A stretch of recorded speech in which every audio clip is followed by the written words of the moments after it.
You decide to accidentally post pictures, look at this, of your husband having an argument with the nanny on your wedding day.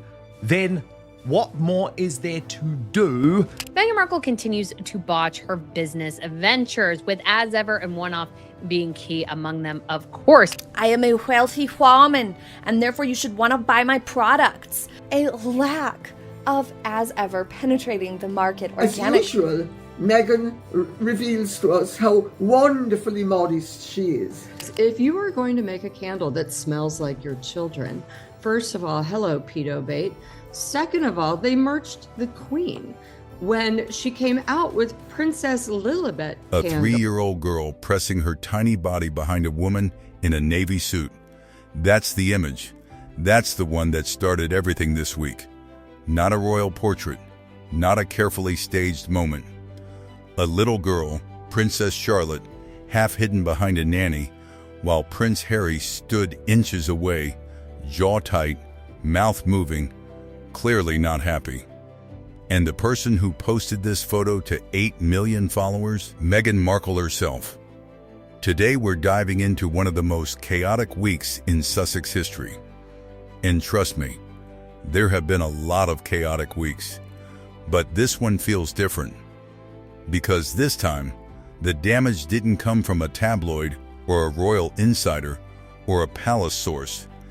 It came directly from Meghan's own Instagram account. The woman who has spent years complaining about her privacy being invaded is now the only one invading it. Let's talk about what really happened, because the photo is just the beginning. It started as an anniversary post. 8 years of marriage. Meghan flooded her Instagram with wedding pictures, dozens of them, carefully filtered, softly lit, designed to remind the world of a time when things still looked good. Most people scrolled through and moved on, but some people stopped, because tucked inside all those glossy wedding images was one photo nobody had ever seen before. Harry, tense, standing close to a small woman in a navy suit. The woman wasn't smiling. She wasn't scared either.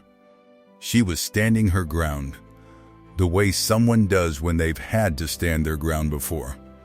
And just behind her, barely visible, was Charlotte, 3 years old, hiding. That woman is Maria Borrallo, the Wales family nanny. She has worked for Catherine since the day Prince George was born. The late Queen personally gave her the Silver Royal Victorian Medal for her dedication to those children. She has never given an interview, never sold a story, never appeared on a talk show. In over a decade of working for one of the most photographed families on earth, she has stayed completely invisible. Maria Borrallo doesn't end up in tense wedding corridor standoffs unless something has gone seriously wrong. Royal watchers started piecing it together within hours. Harry looks like he's in a heated exchange. The little ones look wary. Charlotte is partially hidden behind Maria's body, not standing proudly with the other bridesmaids, not laughing, not looking at the camera. She looks like a child who wants to be somewhere else entirely. Whatever was being said in that corridor, the children did not want to be near it. And then, the questions started piling up. Why was this photo taken? Why was it never released in 8 years? And most importantly, why did Meghan post it now? To understand why this photo matters so much, you need to go back to what was already known about that wedding day and what had been whispered about for years. Most people remember the dress-fitting story. Meghan denied it for a long time. But accounts from multiple people present that day tell a different version. It wasn't just a dress that didn't fit properly. According to those who were there, the tension escalated. Voices were raised. Catherine left the room in tears. Charlotte, already dressed, already emotional, was inconsolable. A sobbing 3-year-old at her aunt's wedding. That's not a rumor anymore. That's something royal reporters have been quietly confirming for years. But what fewer people know is the fight that apparently happened over whether Charlotte would even be in the wedding at all. Multiple insiders now claim that Meghan did not want Charlotte in the ceremony. Not as a bridesmaid, not walking down the aisle, not in the photographs. The little girl who would one day be fourth in line to the throne was, according to these accounts, unwanted at the wedding. It was Queen Elizabeth herself who reportedly stepped in and made it non-negotiable. Charlotte was a princess of the realm. Charlotte would be a bridesmaid. End of conversation. Imagine what that moment felt like for Catherine. Her daughter, her 3-year-old daughter, being excluded from a family wedding by the woman marrying her brother-in-law. And then imagine the Queen having to step in personally to reverse that decision. Royal commentators following the story this week believe what we're seeing in that corridor photo is the aftermath of exactly this. The theory is that Harry was sent, or went on his own, to speak with Nanny Maria about getting George and Charlotte for the official photographs. And whatever he said, or how he said it, didn't go down well. Maria Borrallo does not argue with members of the royal family for no reason. These are accounts from journalists and society insiders who have followed this family closely. The pattern they describe isn't random. It fits with everything else we already knew about that period. William and Catherine were under enormous strain. The children were being used as props in someone else's story. And the nanny, the woman with the silver medal, was the last line of defense. Charlotte, half hidden behind her, wasn't there by accident. She was there because Maria put her there. Now here's where the story gets more complicated, because that wedding photo didn't just appear out of nowhere this week. Meghan posted it 3 days after one of the most humiliating public appearances of her entire career. She had flown to Geneva, Switzerland to give a speech at the World Health Organization. Big moment. Serious woman. Global stage. She wore an outfit reportedly costing over $10,000. She shook hands with Dr. Tedros, the WHO Director General. She spoke about children and social media. 10 people showed up. Not 10 rows, not 10 sections. 10 people. In a venue roped off to protect her from crowds that never arrived. The most widely shared image from the entire event was a woman standing in the background, completely ignoring the speech, digging through a tote bag, checking her phone, at one point appearing to change her jacket. The crowd was so thin that this one woman's total indifference became the story. Social media had a name for it within hours. Switzerland marled Meghan. Reports coming out of Geneva suggested Dr. Tedros was furious. He had used his organization's credibility to platform her. He had vouched for her publicly. What he got in return was an international embarrassment that made the rounds on every royal commentary channel within 24 hours. Meghan never posted the outfit, never tagged the location, never thanked an audience, because there was no audience. So what does a person do when they've just been publicly humiliated on a global stage? They flood the zone.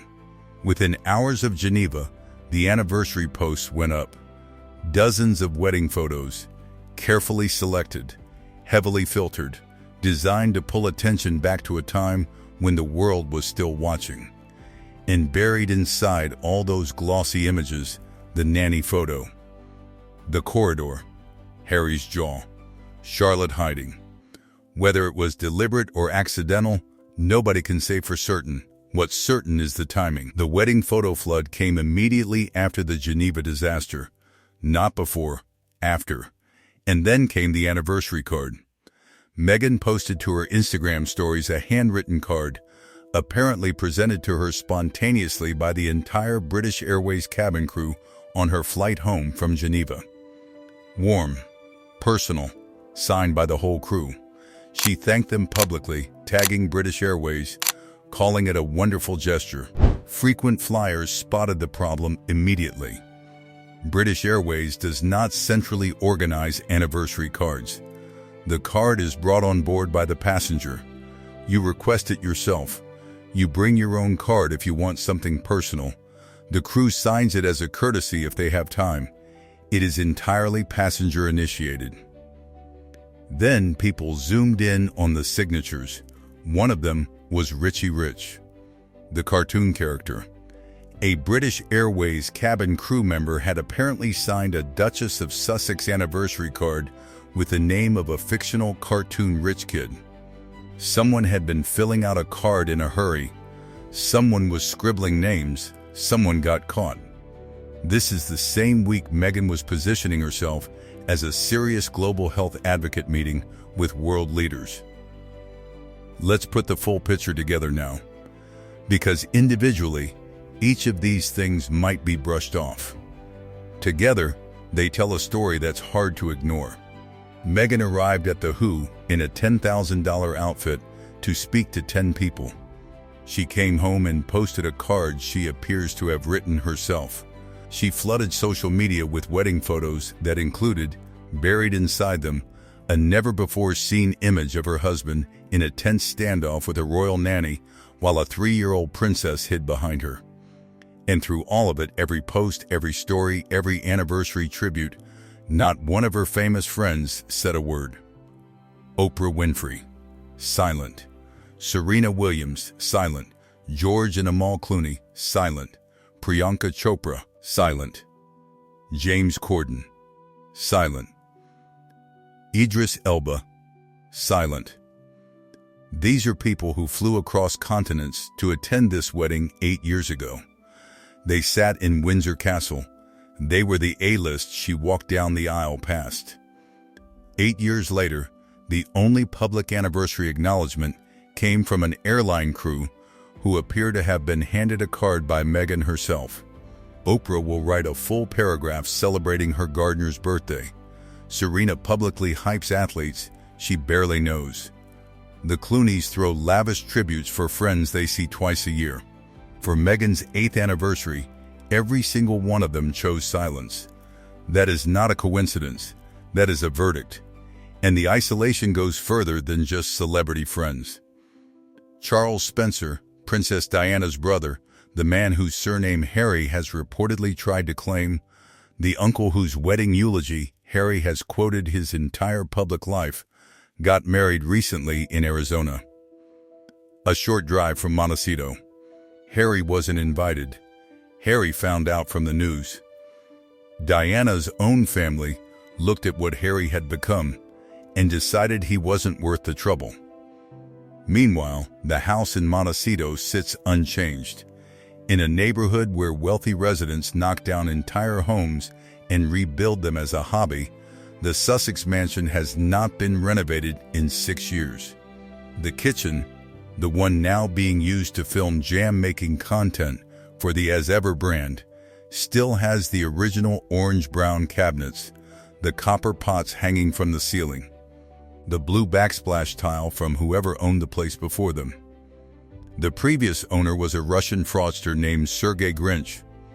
He died in suspicious circumstances in 2023. He never had time to renovate either. Insiders in Montecito have started calling the Sussex home a laughingstock. Not because the house is bad, because the people inside it clearly can't afford to fix it. Reports from Hollywood sources suggest Arcuel is now essentially a shell, a brand name wrapped around whatever project will take them. The production company has been gutted. The charity is gone.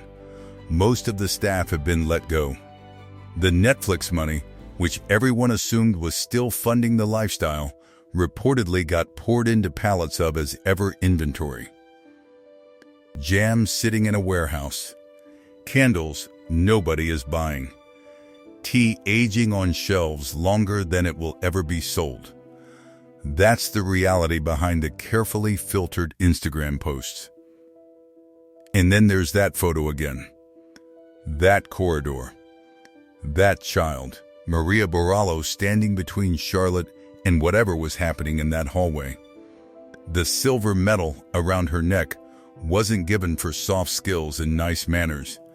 It was given because she protected those children when protecting them wasn't convenient. When the people who were supposed to be family made it necessary. 8 years later, the woman who made that protection necessary posted the evidence herself. Commentators following the story have noticed something else about the timing of the wedding flood. It went up the same week Buckingham Palace was holding garden parties. The same week Catherine was preparing for major public engagements. The same week William was riding a wave of genuinely good press around Aston Villa. Every working royal was quietly having a good stretch. And that's when Meghan dropped the anniversary flood, including the nanny photo, including Charlotte hiding. The pattern isn't subtle anymore. Every time the Wales family gets a quiet win, something lands. A photo, a post, a leak. Within hours, every time. What many people don't know is how much the public has shifted on this. The comments under every video covering this story this week were not sympathetic. They were angry. People who spent years trying to be fair, trying to give benefit of the doubt, trying to separate real concern for Meghan from palace propaganda, those same people are now openly saying the Wales children need extra protection, that Catherine should be on alert, that the pattern of behavior around those children needs to be taken seriously. You don't end up that isolated because the world is cruel to you. You end up that isolated because the people who knew you best finally saw clearly enough. The celebrity friends, the Spencer family, the palace connections, the Hollywood network, they all reached the same conclusion at different speeds. Some quietly, some more publicly. But the direction of travel is the same for all of them. And now the whole world has seen the photo. A little girl, a navy suit, a woman with a silver medal holding her ground. Whatever happened in that corridor 8 years ago, Nanny Maria made sure Charlotte wasn't facing it alone. And this week, without meaning to, the woman who caused that moment handed everyone the evidence. These stories provide insight into what happens when the image being sold and the reality being lived are too far apart to hold together. The cracks don't appear on someone else's schedule, they appear on their own. And sometimes, a single photo is all it takes.